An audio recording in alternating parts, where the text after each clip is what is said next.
Welcome back. The first thing I'd like to talk about today is that piece of abandoned pavement you can see here on the right. So let's get turned around.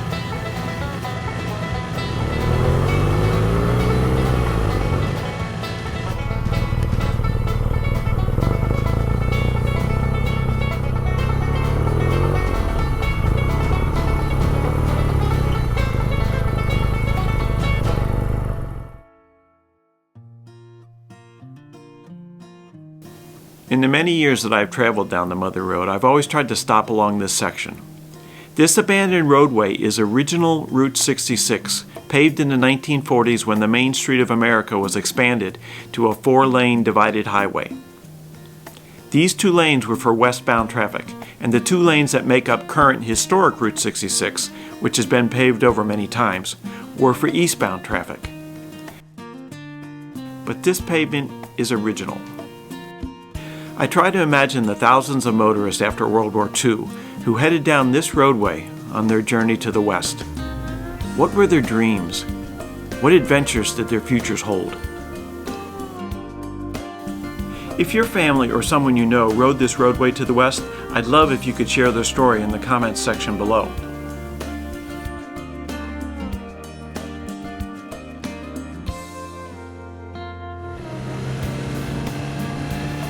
Back on the road, we next head to the village of Dwight, Illinois.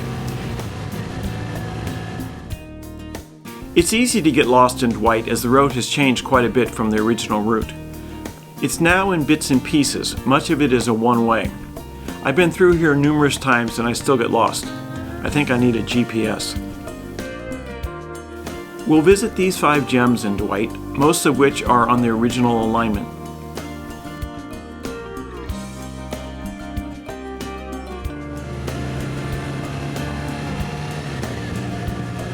It's not easy to find, but I love stopping by this old A&W root beer stand.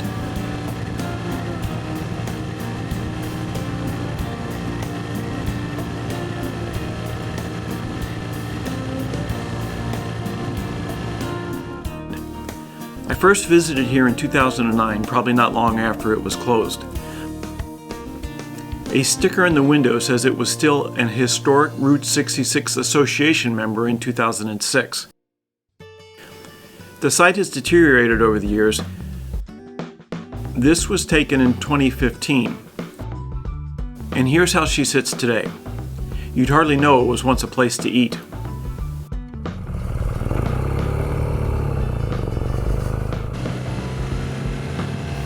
Because the main strip in the center of Dwight is now a northbound one-way, we need to circle around and come in from the south.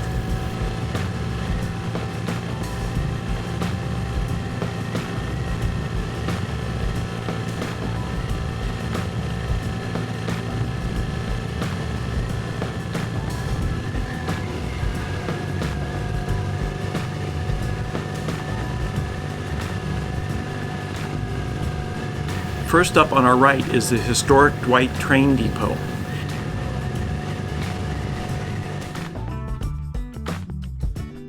This majestic stone building was designed in 1891 by Chicago architect Henry Ives Cobb in a Richardson Romanesque style.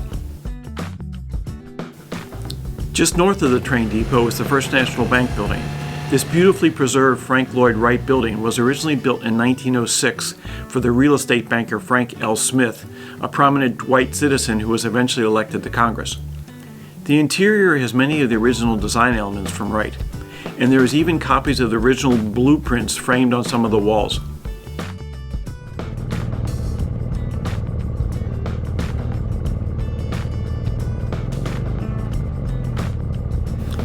And finally, just north of the bank is the historic Keeley Institute building. It was constructed in the latter 1800s by Dr. Leslie Keeley and his associates. Dr. Keeley was the first to treat alcoholism as a disease, and together with his associates, he introduced a new treatment called the Keeley cure. Hundreds of thousands were treated with this cure around the turn of the century, and Keeley Institutes sprung up across the nation. Most were gone by the 1960s, and this impressive building was sold. There is still some of the original stained glass in the building. including these 5 beautiful windows designed by Louis J. Millette above the entrance. They depict the 5 senses.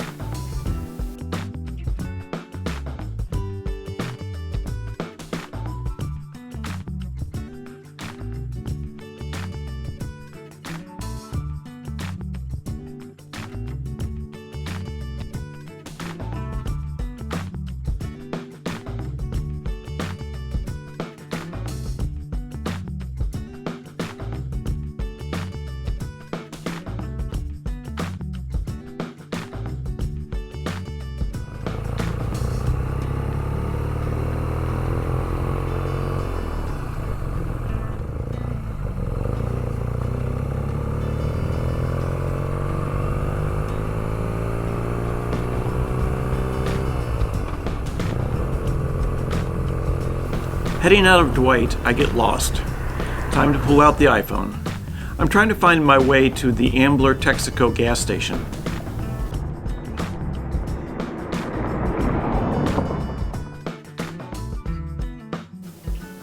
Here we are, the Ambler Texaco gas station, which is named for Basil Tubby Ambler, the gentleman who ran the station from 1938 until 1966.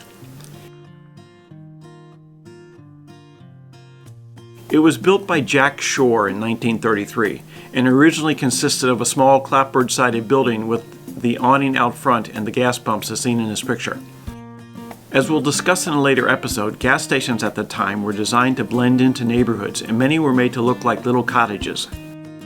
As time went on and gas stations turned into service stations, Mr. Ambler added service bays. Eventually the station became a Marathon oil station before it was closed in 1999 and completely restored. It is now a visitor center for the village of Dwight.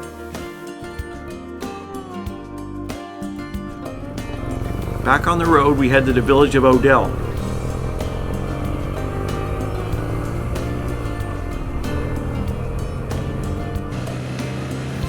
I think one of the reasons I love spending time on the U.S. routes is because in a way it connects me with my dad.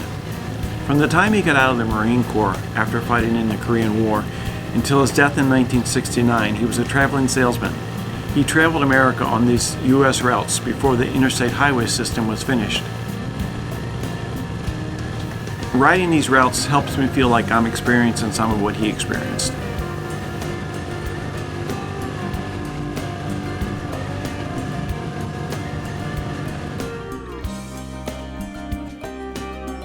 We'll follow the original alignment of Route 66 through Odell and visit 2 old service stations.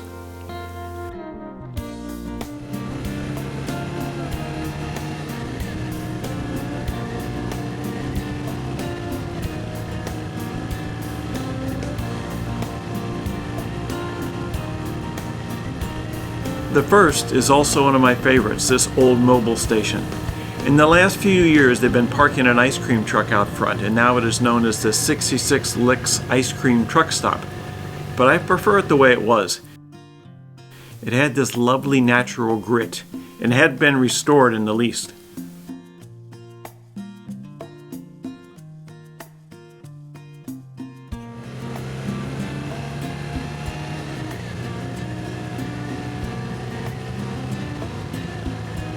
Before we reach the Miller Standard Oil, I want to show you something.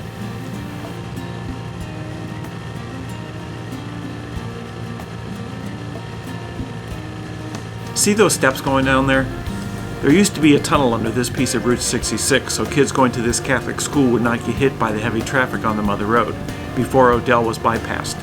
I just think that's really cool.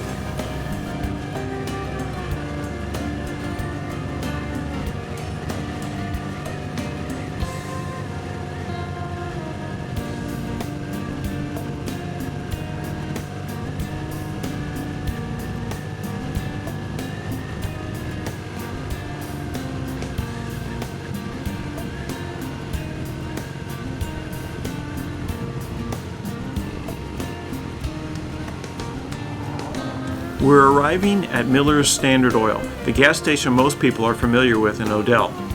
It was built in 1932 by Patrick O'Donnell and modeled after a 1916 Standard Oil station in Ohio. Like other gas stations of that period, it added service bays in the late 1940s.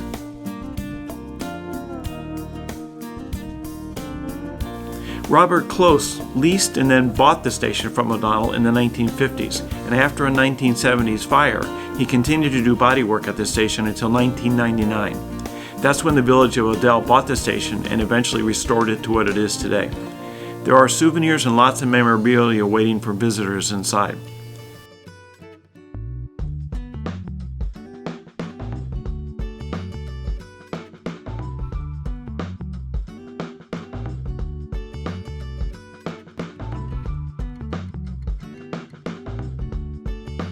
Let's get back on the road and head to Pontiac.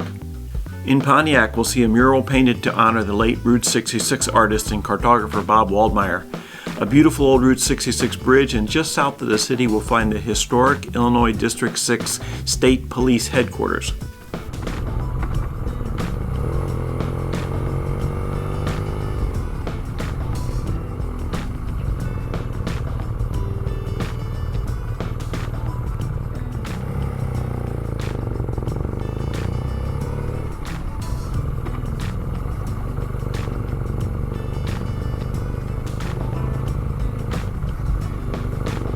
This beautiful 66-foot long mural was painted by Bob's friends after his death.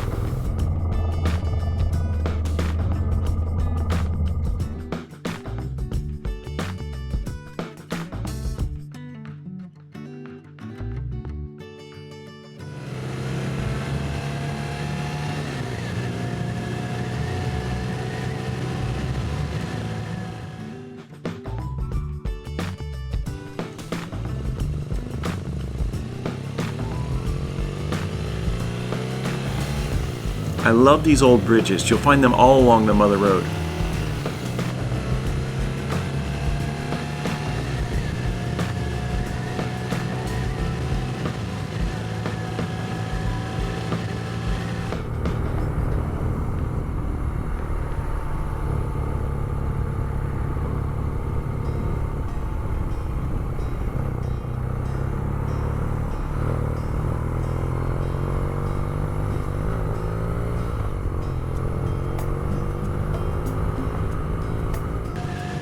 About 2 miles south of the city of Pontiac, we find the historic Illinois District 6 State Police Headquarters.